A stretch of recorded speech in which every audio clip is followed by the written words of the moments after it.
सांवली सूरत की लड़की थी। मेरी सगी चाचा चाची हमेशा मुझको मेरे रंग पर मेरा मजाक उड़ाते।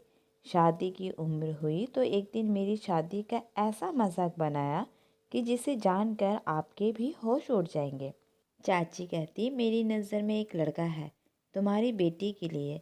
अगर उन्होंने पारुल को पसंद कर लिया तो चट मरनी पट ब्याह करा देंगे। पारुल 25 साल की हो गई है। उसकी साधारण शक्ल सूरत के कारण उसे कोई पसंद ही नहीं कर रहा है। इसलिए मैंने सोचा कि मैं ही लड़कों वालों से बात करके तुम लोगों के सिर से बोझ हल्का कर दूं। आशा जी ने अपनी देवरानी शालू से कहा, लड़का क्या करता है? कंपनी में 10 से 20 हज़ार महीना कमाता है। घर छोटा सा ही है। अब अपनी पारुल को ज़्यादा ऊंची ख्वाहिश भी पालने का हक तो नहीं है। पति के घर में जो मिल जाए उसे से गुजारा करना होगा। चूड़ी और मांग भर सिंदूर का खर्चा तो निकल ही जाएगा। अब पारुल हमारी बेटी परी की तरह चाँद का टुकड़ा तो नहीं है जो उसे देखते तो देखते ही रह जाएंगे। परी की सुंदरता से मोहित होकर उसके ससुराल वाले ने उसे बिना दान दहेज के देखते ही पसंद कर लिया था। इसी सुंदरता के बल पर आज कितनी सुखी है मेरी बेटी। अपने ससुराल में राज करती है। बड़ी बड़ी गाड़ी में आना जाना, बड़े बड़े लोगों के बीच उठना बैठना, गहने और महंगे कपड़े से सजी मेरी बेटी एकदम महारानी लगती है। अब ज़्यादा क्या बोलना, मेरी ही नज़र न लग जाए। तुम्हारे बेटी का तो बड़ी मुश्किल से रिश्ता लाई हूँ। इससे पहले 4-5 बार लड़कों ने वालों ने पारुल को देखते ही रिश्ते से इनकार कर दिया था। पारुल के माता पिता आशा जी की बातें चुपचाप सुन रहे थे। रिश्ते में देवरानी जेठानी शालू जी की बेटी परी बहुत ही खूबसूरत थी और घर पर छोटे बच्चों को ट्यूशन पढ़ाती थी। पढ़ाने का उसे बड़ा ही शौक था, पर बड़े घर पर रिश्ता आया तो कोई कारण ही नहीं था इग्नोर करने के लिए। चट मंगनी पट ब्याह हो गया। शालू जी तो अपनी बेटी की बड़ी घर से रिश्ता आकर बामली हुई जा रही थी। शालू जी को विश्वास नहीं हो रहा था इतने अमीर घर का रिश्ता उसकी बेटी के लिए आया है। परी अपनी बड़ी कार में आती तो मोहल्ले के बड़े बच्चे बड़े कार को छूकर भाग जाते। ड्राइवर बच्चों को डांट कर भगा देता।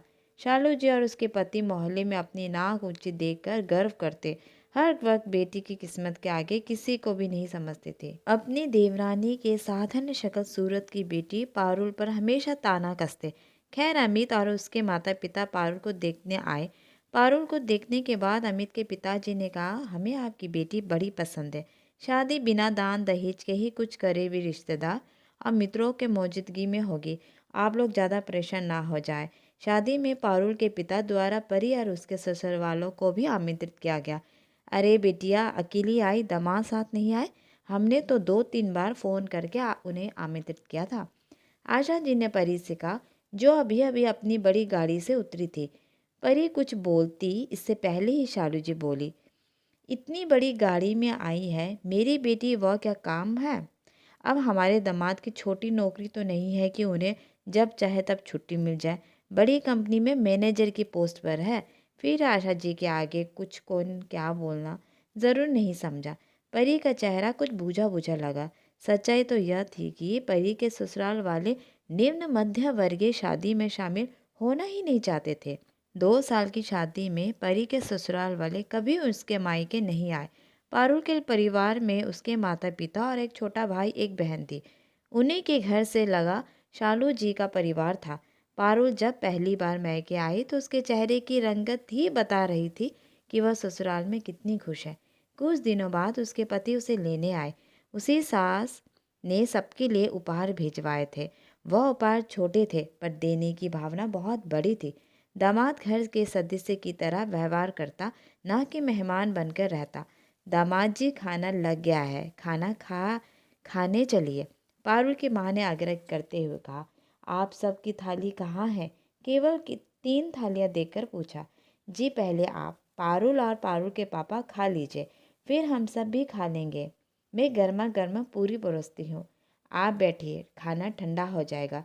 नहीं, हम सब खाना मिलकर खाएंगे। सारा खाना बाहर ले आइए, हम सब नीचे बैठकर आराम के साथ खाना खा लेंगे। मुझे अपना बेटा ही समझिए, कोई औपचारिक करने की ज़रूरत नहीं है। पारुल पति के सहज व्यवहार से बहुत खुशी होती है। वहाँ शालू जी भी मौजूद थी। तभी खाना खाने के बाद पारुल अपनी माँ की मदद करने किचन में जाती है। फटाफट बर्तन मांजने लगती है। उसे देखते ही शालू जी ने तर्ज कसा, हाँ ससुराल में भी तो बर्तन मांजने की आदत छुट्टी नहीं होगी, काम वाली तो नहीं होगी। वहाँ तेरे लिए जो मायके ससुराल में कोई अंतर ही नहीं, इसलिए मायके में भी लग गई काम में। बड़ी मम्मी, ससुराल जाके भी मुझे लगता ही नहीं कि मैं ससुराल में हूँ। बिल्कुल अपने घर की तरह लगता है। हर बात की स्वतंत्रता। वहाँ भी मेरी सास मेरी माँ की तरह ही मेरी पसंद का पूरा ख्याल रखती है, साथ बिठाकर खाना खाती है। हम साथ मिलकर ही सारा काम हंसते बितियारे करते हैं। मेरी सास भी मेरी मदद करती है। पारुल ने तगड़ा जवाब दिया। कुछ दिन पारुल का पति मायके में ही रहा, लेकिन दामाद नहीं, बेटा बनकर। एक दिन आशा जिस सूटकेस में कपड़े रख रही थी, कहाँ जा रही हो आशा तुम लोग? शालू जी ने घर आते ही पूछा। भाभी मैं आपको बताने के लिए आने ही वाली थी।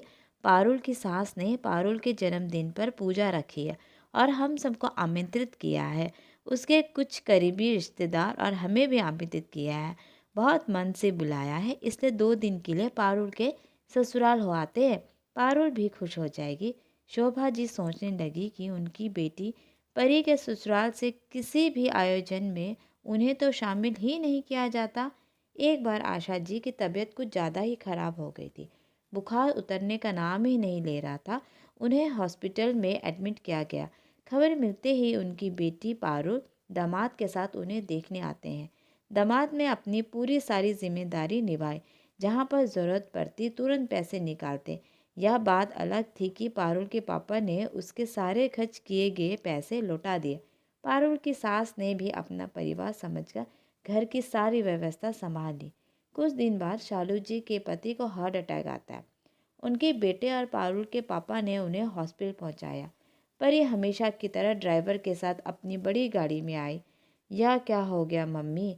मम्मी पापा को रोते हुए माँ से गले लगते हुए कहा, डॉक्टर देख रहे हैं, ठीक हो जाओगे। परी फ़ोन निकालकर अपने पहुंचने की सूचना ससुराल में देती है। शालू जी खुश होते हुए बोली, बेटा तेरा चेहरा हमेशा मुरझाया हुआ क्यों लगता है? क्या कमी है तुझे ससुराल में जो हमेशा नीरस सी दिखती है? शालू जी ने परी से पूछा।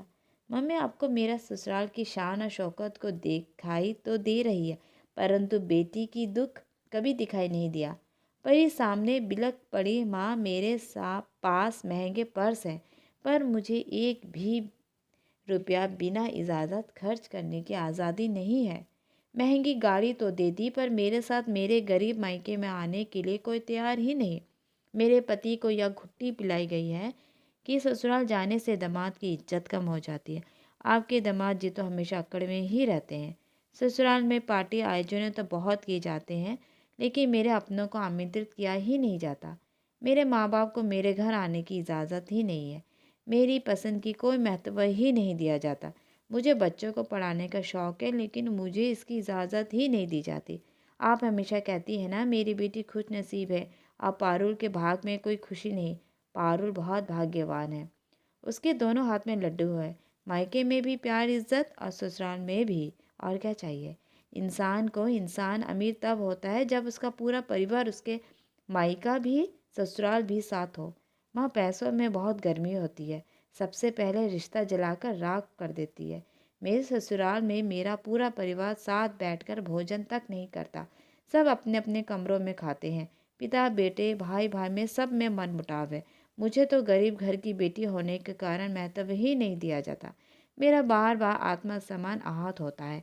खाना बनाते समय मायके का ताना दिया जाता है, बहू अपने मायके वालों की तरह कंजूसी मत क्या करो। आपके द्वारा भेजी गई मिठाई सीधे ड्राइवर या माली को दे दी जाती है। अरे यह कोई बात हुई? उन्हें नहीं खाना तो ना खाए, मुझे तो खाने दे दे। मेरे मायके की मिठाई मेरे ससुराल वाले के अमीर देखकर आप मुझे बहुत किस्मत वाली समझते हैं।